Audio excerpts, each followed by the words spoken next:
ماشي وامبر كان تيبل قم ساعة ألقى ماشي أما ماشي يعني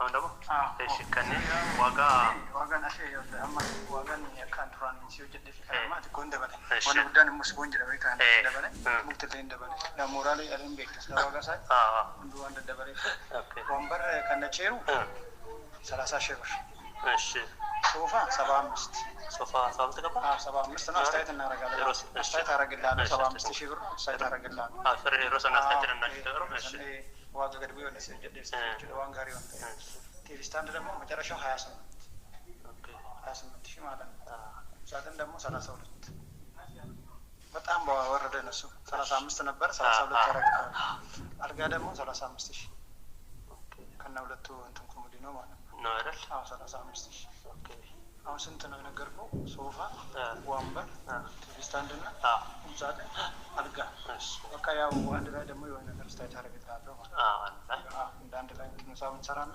አስታት ታረጋግጣለህ በማን የሆነ ነገር በተቆጥ ሬጎጀነ በተቆጥ ስታት ሲፈንጎለ ያው ዋጋን ከለስ ሲያው ታወቀ ያ ከነረኩኝ ሲነተ ሞቲኮ ይነት ይወንቀው አናራስንት ከሰለ ሰማዋን ደረሰው كان وجهته فسا كان وجهته فسا رجعتي ناركون جرو رجعتي وكاسوت جتا مجا كما نفجت أمس كانوا جتوا مساني ديزاين مساني نوانت جرو مشونا لجرتو سوا واسناني سما وانتي الناس وانتي ميشا بودا ونغاري وجهته كاشي سنتي كاشي جرو مو كان مزرزري سيتي سكنا وانجرو رامو استاتي سيفان كود جرو ولين شايب እሺ ገቲን ድበተ ካናዳ አስከስ አስተያየትን እንጎዳማ ቦዳ አንገማ ከነ አስተያየት ጎዳው ሞቱ ስትም ነው ወልማን ደም ጋፈነ ጀቹዳና ከነ ፈካታ ጀቹዳ በኩ በደምነት ይደፋን ጋፈነ እና ሜሻ ጀጁ ወርባዱ ሞቱ የሮ ጀጁቲ አስከሳ ከወሊና ሶፍት ነው ታፍለቴቶ ጀቹዳ ረኮን ቀቡ ከነን ሳባጎደ ሜሹ ማትጀቴ ጀቹዳ ሺ ሜሻ ከሳ ቲቪ ስታንድ ብቻ ናፎቴ kun isaaba godhamee jira jechuudha. Biffee bichaa tafes keessa jechuudha ishee. እና wanti jiru kana fakkaata TV standin amaanno biffeen ishee tana jechuudha no biffeen ishee tanaadha yaa asirratti ndom xiqqoo fakkaate garuu jabdu dhalleedha waan jettu hanga xiqqoomati barbaaddeen si hojjetamuu danda'a jechuudha garuu biffattiin immoo tana jechuudha maanno qumsaaxiniin kanaadha jechuudha ishee qumsaaxiniin isa kanaa jechuudha hangati barbaaddeen kan qomatiin hojjetamuu danda'a waan ta'eef algaan immoo isa kanaadha gidduu lamaanitti eenyu qaba jechuudha maqaa isaa teessoo bootawwan haala mijatanii fi akkanumatti gooni malee koomadiina lama of cinaadha qaba algaan jechuudha kana guddinni kana algaa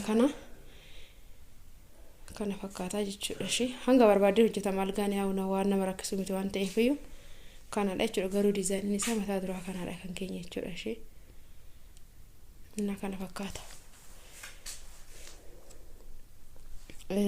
እንትን ለማዳ ማል ጀደምቲ ኮሜዲኖን jechuudha cinaa fi cinaadhaan walwaan hojjetama jechuudha ishee እና kana fakkaata ashama harkafuun hordoftoota masiyarsituu jirra jirtu bakka jirteetti nageenya waaqayyoo isiniif haa baay'atu egaa warroonni meeshaa barbaadanillee gaafachuus dandeessanii gatii isaa warroonni hojjisiifachuu barbaadanillee hojjisiifachuu dandeessa waan ta'eef jechuudha gaafii obboleettiin koona gaafatte jalqaba irratti osoo nagaa hin gaafatini kana waraabuu barbaadessanii fi jechuudha no gatiiwwan isaa kan akkuma achi keessatti argitanidha wanti jiru jechuudha kana caalaa mootu gaafa hojjetamuu qabdiin kennamuu fi sirriitti gadi bu'amee waagan kan dubbatamu garuu himataaf mootu kan himate inni sanidha jechuudha na obboleettiin keenya meeshaa akka keetii waan jetteef manuma waraabuu fi barbaade inni mootu ajajaan hojjeta teechisee osoo hin taane dhugaa dubbachuudhaaf soofaan isaa meeshaaleen isaa hundi isaaniiyyuu bareeda jechuudha na akkuma argaa jirtanidha bakkuma tokkotti hojjisiifame meeshaan kun jechuudha bakkuma tokkotti hojjisiifame dambanyaadha waan ta'eef jechuudha na xarabbeezanis kana fakkaata yaa waatirraa faame malee jechuudha na xarabbeezanis kana fakkaata jechuudha wambarii jaawaliini haala kanaan hojjetame jechuudha. Bakkuma tokkottidha meeshaaleen kan hojjetame.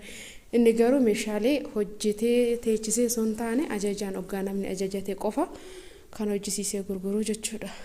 Yaa baay'inni keessan hin beektanii meeshaa bitamee meeshaa lafa taa'u irra ajajaan kan hojjetametu caala waan ta'eef iyyuu ajajattanii hojjisiifachuu dandeessanii. Warroonni immoo meeshaa barbaadan akkasiin bitamuu barbaadanis yoo jiraattan waan fedhe iyyuu haa ta'uti isin hojjisiisuu nan danda'a bakka barbaadanitti isin mootu isiniif deemuu nan danda'a jechuudha. Kanaadha wanti fakka jiru. Meeshaalee kana waraabe meeshaalee obboleettiin keenya gaafii na gaafatteedha. Isheenis hordoftu chaanaala kootitti waan ta'eef iyyuu jalaan ture yaa viidiyoo ishii haalli namaa hin mijatu biyya keessatti waan ta'eef xiqqoo jechuudha. Kanaadha wanti jiru jechuudha. Warroonni barbaadan ajajachuu dandeessanii meeshaa barbaadanii yaa miidiyaa irraa buustanii rakkoon qabu ilaalee hojjisiisuu danda'a waan ta'eef jechuudha. Obboleettiin keenyas kanaan alatti meeshaa biraa hojjisiifachuu yoo barbaadda ta'e jechuudha. Diizaayinii biraatiin hojjisiifachuu barbaadde rakkoo hin qabu. YouTube irraa iddoo garaagaraa irraa nama irraa soggaa ta'e yoggaa argatte achirraa buufattee isaanitti yoo argisiisni hojjisiisuu dandeenya waan ta'eef iyyuu jechuudha. Innaanis yeroo meeshaan kun bitamu miidiyuma irraa hin argee jechuudha. Achi argeetu ergee fi haala sanii hojjisiisanii ajaja abbaa kamiitiyyuu hojjisiisuu danda'a waan ta'eef jechuudha. TV standin dhugaa dubbachuudhaaf hin bareedde akkuma argaa jirtan tanaadha. Gatiin isaaniitillee baay'ee waan tagaannanii miti yaa buma keessa waan jiruudha. Biffeen shishii sanaadha jechuudha. Soofanis akkuma argitanii baay'ee xankaarraadha jechuudha. Baay'ee xibqeedha yoo irra taa'anii akka soofaa tokko yoo irra taa'an gadi nama fudhata. Kuni garuu yoo irra taa'anillee waan gadi nama simitti jedhu hin qabu. Inni caalaan gatii caalayyuu meeshaaleedha jechuudha. Qarshii sun dhumuu dandeessi. Garuu meeshaa hin rabbaane yoo hojjetan ta'e boru ofitti gaabbuu ta'a waan ta'eef jechuudha. Qarshii muraasaaf qarshii xiqqishuudhaaf jecha waan xiqqoo irraa nuuf haftuuf jecha meeshaa hin taane hojjisiisuun immoo faayidaa hin qabu jechuudha. Meeshaa gaarii yoo hojjenne numa fayyada nama biroo osoo hin taane numatu mana keessatti itti fayyadama numatu itti gammada. Keessattuu immoo meeshaan gaafa namni itti jiraachuu eegale des nama jedha jechuudha. Kanaadhaa fi gatiin yaa guyyaadhaa gara guyyaatti hin dabala. Gatii yeroo san ittiin hojjetanii miti kan amma hojjechaa jiru. Yaa namni kamiyyuu hin hubattan jedheen yaada sababbiin isaa guyyaadhaan wanti hundumtuyyuu itti dabala waan ta'eef jechuudha. Isaanis bitaniiti carqiiwwan waan garaagaraa kan hojjisiisan waan ta'eef isaa irratti murtaa'u gatiin ammaan jiru akkasiidha jechuudha. Barreeffamaanis isiniif teechisuu nan danda'a piroofaayilii irratti. Haala saniidhani jechuudha. Yaa kana keessaa immoo astaayitiin hin godhame jedhee jira. Yaa hanga makarraa qannasiisatu beeka hanga viidiyoo birootti walitti deemnee turtii gaarii isiniif haa ta'u.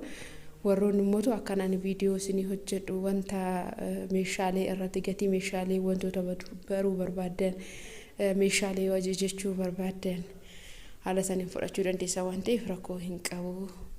Isiniif ajajachuu hin danda'a waan ta'eef jechuudha. Innaa kiyya kanaadha. Warroonni kana jaalattanis immoo bifa kana hojjechuu dandeessanii kana fakkaata jechuudha.